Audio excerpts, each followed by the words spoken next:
I'd like to talk to you about the Level 2 Responding with Compassion training, which is a training that the Mindfulness Association offers, running over 4 weekends, or you can do it as an evening class or a morning class, which runs over several months.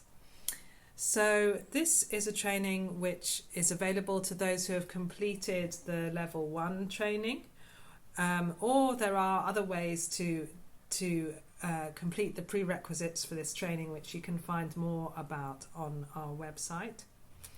And it's a compassion training which builds very much upon the foundation of mindfulness. So that means that it's very experiential, and it's all about seeing if we can develop a resource of compassion within ourselves. And many people say that who have completed the compassion training, that this is where it really gets interesting.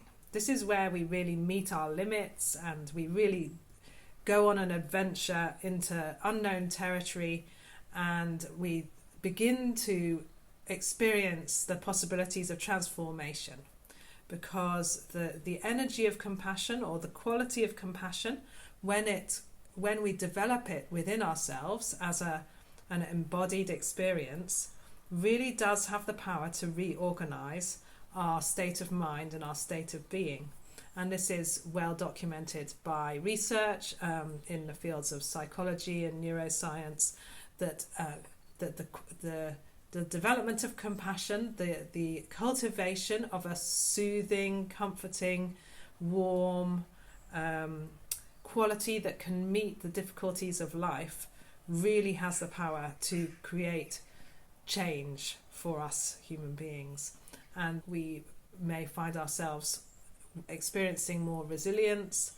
We may find ourselves being able to be present for our relationships more, and we might find that chronic health conditions or other struggles we have, anxiety or depression, those kinds of mood related difficulties, are also really impacted by our compassion training. But fundamentally, what it's really all about is that we're learning how to be realistic about the human condition, and seeing if, instead of feeling like we're always reaching to get somewhere else and run away from the difficulties of life, instead we're learning that the difficulties are the path, that human life does involve suffering.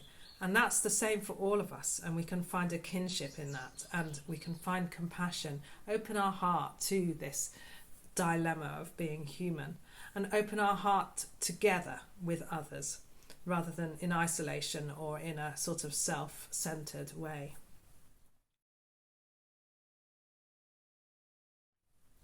So you might ask, why would you train in compassion? And I've already given you a few of the reasons. What we're really doing is we're seeing if we can develop a mind that is able to open up gradually. And when I say mind, in a way, I also mean heart. You can't really separate the two. So developing a heart that can open up. And we might say that in our world at the present time, this is something that's really needed. We really need to be able to move beyond ideas of us and them, to move beyond hatred and greed as our main motivations. We need to find out how we can practice and how we can train to grow our hearts beyond the barriers that we think we have to have. And using a blend of Tibetan Buddhist training and evolutionary psychology and neuroscience, we'll be presenting a pathway of how you can do this, and you can step along this pathway alongside others, practicing as you go. And we'll be developing our practice in 2 ways.